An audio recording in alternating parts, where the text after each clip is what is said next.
Hi friends, சின்ன மருமகள் சீரியலோட predictions பார்க்கலாம். தமிழ்ச்செல்வி தன்னோட டாக்டர் படிப்புக்காக மொய் விருந்து ஏற்பாடு பண்ணி எல்லா சமையலும் முடிச்சிட்டாங்க. இப்போ எல்லாரும் வந்து சாப்பிடறதுக்கு தயாரா இருக்கு அப்படின்னு தமிழ்ச்செல்வி நினைச்சுக்கிட்டு இருக்காங்க. இதை எப்படியாவது கெடுக்கணும், தமிழ்ச்செல்விக்கு பணம் கிடைக்க கூடாது, அவ டாக்டருக்கு படிக்க கூடாதுன்னு நினைக்கிற சாவித்திரியின் தாமரையும் ராசாங்கத்தை தலைமையா வச்சு கெடா விருந்துக்கு கெடா வெட்டுறாங்க. ராசாங்கமே முன்ன நிக்கிறதுனால கெடா விருந்துக்கு ஊர் மக்கள் எல்லாரும் திரண்டு வந்துகிட்டு இருக்காங்க. தமிழ்ச்செல்வியோட மொய் விருந்துக்கு வர்றவங்க எல்லாம், என்னம்மா கெடா விருந்து இங்கேயா நடக்குது அப்படின்னு கேக்குறாங்க. தமிழ்ச்செல்வி, இல்லங்க அது அந்த சைடு நடக்குது அப்படின்னு சொல்லி அனுப்பிடுறாங்க. தமிழ்ச்செல்விக்கு மனசே வருத்தமா இருக்கு.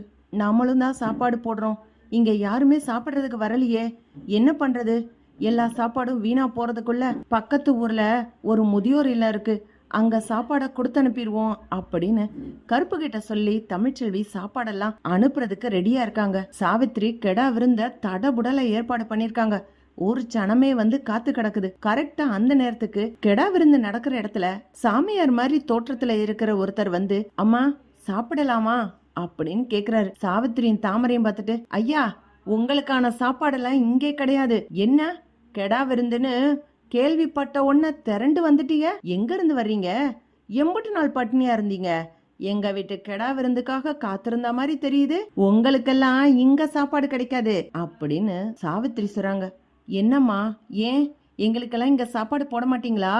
அப்போ எங்களுக்கான சாப்பாடு எங்க எங்க கிடைக்கும் அப்படின்னு அந்த சாமியார் கேக்குறாரு. வாங்க அப்படின்னு தாமரையும் சாவித்திரியும் சிரிச்சுக்கிட்டே தமிழ்ச்செல்வியோட மொய் விருந்து கூடாரத்துக்கு கூட்டிக்கிட்டு போறாங்க. போங்க ஐயா போங்க, உங்களுக்காகவே சமைச்சு வச்சிருக்கிறா இந்த தமிழ்ச்செல்வி, நீங்க போய் சாப்பிட்டுட்டு உங்க கையில கிடைக்கிற எம்புட்டு பணமோ அதை கொடுத்துட்டு போங்க அப்படின்னு சாவித்திரியும் தாமரையும் சிரிக்கிறாங்க. தமிழ்ச்செல்வி, எதுக்காக இப்படி பேசுறீங்க?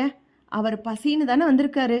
ஐயா நீங்க மொய் எதுவும் வைக்க வேணாம், நீங்க வாங்க ஐயா வாங்க சாப்பிடலாம் அப்படின்னு தமிழ்ச்செல்வி கூப்பிடுறாங்க. சாமியாரு சாவித்திரியையும் தாமரையும் அப்படியே லேசா திரும்பி பாக்குறாரு. என்னையா என்ன பாக்குறீங்க, போங்க, இங்கதான் உங்களுக்கு ஏத்த சைவ சாப்பாடு இருக்குது அப்படின்னு சாவித்திரி சொல்லிடுறாங்க. சாமியார், சரியம்மா, இந்த கூடாரத்துலதான் நல்ல சாப்பாடு கிடைக்குது, எல்லாரும் இங்கே வந்து சாப்பிடட்டும் அப்படின்னு சாமியார் சொல்றாங்க. எல்லாரும் எப்படி வருவாங்க? எல்லாரும் கறி விருந்துக்காக காத்துக்கிட்டு இருக்காங்க. இங்க போய் சாப்பிட்டா என்ன கிடைக்க போகுது? வெறும் காய்கறியில தான் சாப்பாடு, இத சாப்பிட்டு யாருக்கு ருசிக்க போகுது அப்படின்னு கேவலம் பேசிட்டு போறாங்க. தமிழ்ச்செல்வி, ஐயா அவங்க பேசுறதெல்லாம் விடுங்க, நீங்க வாங்க அப்படின்னு சாப்பாடு பரிமாறுறாங்க. சாப்பாடு முடிச்ச உடனே இலைய எடுத்து பாக்குறாங்க. விபூதியும் ₹1 காசும் இருக்கு. சாவித்திரியின் தாமரை கை கொட்டி சிரிக்கிறாங்க.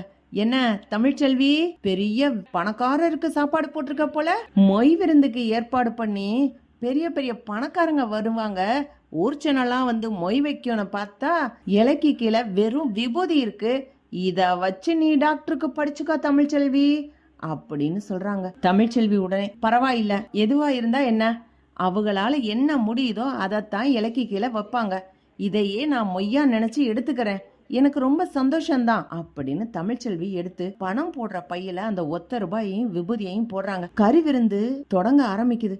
சாப்பிடுற எல்லாரும், என்ன கசக்குது, கறி விருந்துன்னு சொன்னீங்க, குழம்பு கசக்குது, கறி கசக்குது அப்படின்னு முணங்க ஆரம்பிக்கிறாங்க. சாப்பாட்டு ஒரு வாய் வச்ச உடனே யாராலும் சாப்பிட முடியல. என்ன சாவித்திரி, என்ன சாப்பாடு சமைச்ச, கசந்து சாப்பிட முடியலையே, வாயில வைக்க முடியல, அப்படி கசக்குது அப்படின்னு எல்லாரும் பேசுறாங்க. சமைச்சவங்க, என்னன்னு தெரியல, ஆடு வேப்பலை சாப்பிட்டிருக்கோம் போல, சாப்பாடு எல்லாம் கசப்பா போயிடுச்சு அப்படின்னு சமைச்சவரும் சொல்றாரு.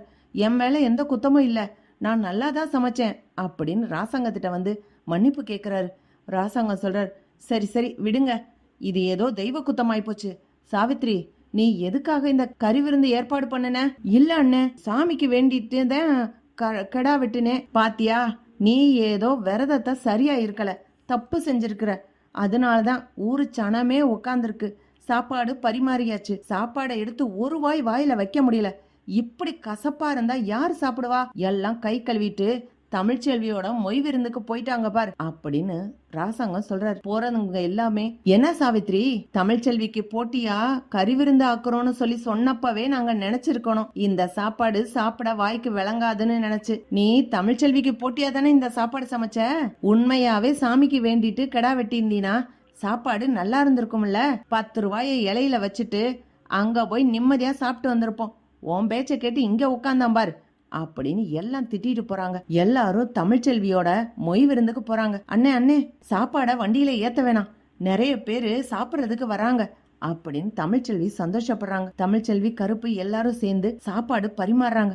எல்லாரும் சாப்பிட்டுட்டு இலைக்கு கீழே அவங்களால முடிஞ்ச 5 10 100 காசு வச்சுட்டு போறாங்க. ராசாங்கமும் வந்து சாப்பிடுறாரு. தமிழ்ச்செல்வியும் அவங்க அம்மாவும், ஏய் பாரு, பெரிய ஐயா வந்து சாப்பிட்டுக்கிட்டு இருக்காரு அப்படின்னு சொல்லி தமிழ்ச்செல்வியோட அம்மா சொல்றாங்க. விடுமா, ஊர்ச்சனத்திட்ட எல்லாத்தையும் தான் கூப்பிட்டோம், அவங்கள ஒருத்தர் தான் இவரும், இவருக்கு ஒன்னும் தனி மரியாதை எல்லாம் கொடுக்க வேணாம், சாப்பாடு பரிமாறு அப்படின்னு தமிழ்ச்செல்வி சொல்லிடுறாங்க. ராசாங்கம் சாப்பிட்டுட்டு எந்திரிச்ச உடனே, வா இலை எடுக்கலாம் அப்படின்னு தமிழ்ச்செல்விய கூப்பிடுறாங்க. தமிழ்ச்செல்வி இலை எடுக்கும் போது ராசாங்கத்து இலைக்கு கீழே ஸ்டெத்தஸ்கோப் வச்சிருக்காரு. தமிழ்ச்செல்வி எடுத்து பாக்குறாங்க. கருப்பு வேகமா வந்து சொல்றாரு, பாத்தியா, எங்க பெரிய ஐயாவோட மனசே மனசு, உன்னை டாக்டருக்கு படிக்க வைக்கிறேன்னு அன்னைக்கு வாக்குறுதி கொடுத்தாரு. நீ படிப்புக்காக மொய் விருந்து நடத்திக்கிட்டு இருக்க, மொத்த படிப்பு செலவையும் அவரே ஏத்துக்கிறேன்னு சொல்லி சிம்பாலிக்கா சொல்லாம சொல்லியிருக்காரு. தமிழ்ச்செல்வி, நீ எதுக்கு மொய் விருந்து நடத்தி கஷ்டப்படுற?